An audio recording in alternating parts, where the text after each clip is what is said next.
Okay, we definitely need to talk about this. I want some nasty. Are we having fun yet?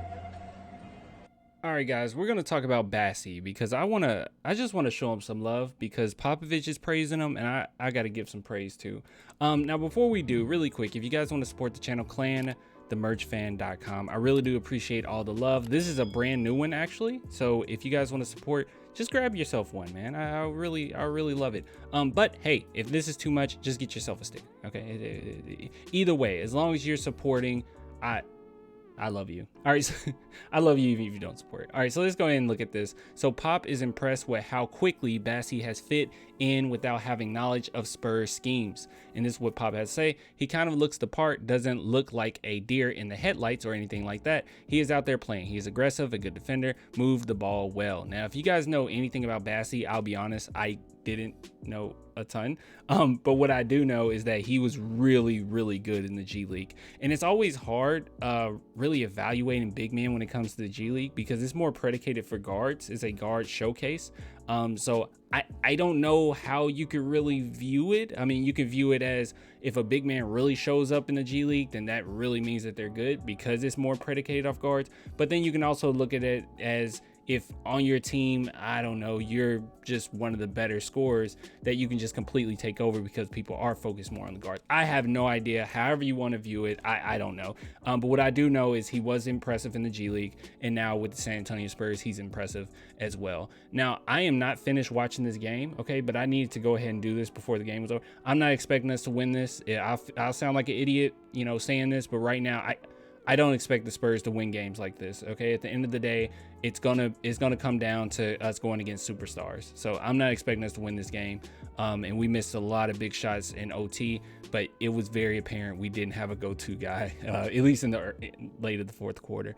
You just kind of need a star there, but that's fine, no big deal. But I did want to bring up this. So this is his stat line. You know, going assuming that nothing more adds to it. I mean, we're in OT, and yeah, he hasn't really played late in the fourth or anything, but as we can see here, 16 minutes, 4 for 5 field goals, which is really impressive. He took a 3, and I'm assuming, I don't know, like I said, I'm still learning like you guys, don't know a ton about Bassey, but he let that thing fly, and it wasn't an air ball, I'll say that. 2 for 2 free throws, that's pretty good. You can look at rebounds, 6 rebounds, 2 assists, 2 steals, 1 block, so he's an overall pretty good player. Now, here's the thing about Bassey that I wanted to bring up, because if you guys recall, during the draft, I was adamant, okay? I was just completely adamant about not getting Jalen Duren, not getting a big man or a traditional center at that position, because I felt as if, especially that high in the draft, I felt as if you can wait and get that archetype later on in the draft, or you can just straight up not worry about it at all and just pick one up. And I think that's what the Spurs have done here. I'm expecting, and this is just my thoughts, okay? I'm expecting Jakob to eventually be traded to a team, more probably the Warriors. I think that would make a lot of sense for them, and I think it will make sense for us as well. But that's what I'm expecting, and I think Bassey is a fine replacement. Now, is he as good as Jakob? I personally don't think so, okay? I think Jakob has slightly better defensive instincts, just my opinion, and I think that he's better with screens as far as the timing and even his frame. He just, I don't know, he's just a little more solid there, fundamentally sound there. Will we be losing a big piece? Sure. And one thing that I would say, the only reason why I would definitely say keep Jakob no matter what, keep him, is for the development of Malachi Branham. Because if you guys know anything about Malachi in college, he was really good with the pick and roll, and Sohan, that's like his bread and butter. But as it stands right now, it's not like Malachi Branham's getting a stupid amount of minutes. So with that being said, all I have to say is Bassey is doing fine. If we do decide to go ahead and move on from Jakob, I think this is a fine replacement at the time being. This season is not about winning games. Let me check. What's the score? Like I said, this is not about winning games.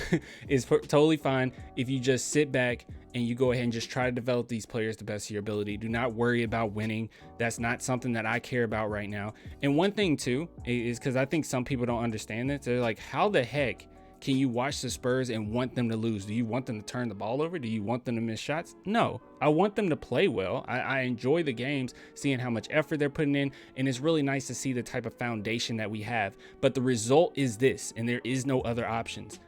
You have to lose. You have to try to get your superstar in the draft. There is no other options. If there was a better option, maybe I would resort to it, but no one's coming to the Spurs in free agency. There's no big move that you can necessarily make other than like throwing away all of our draft picks, maybe.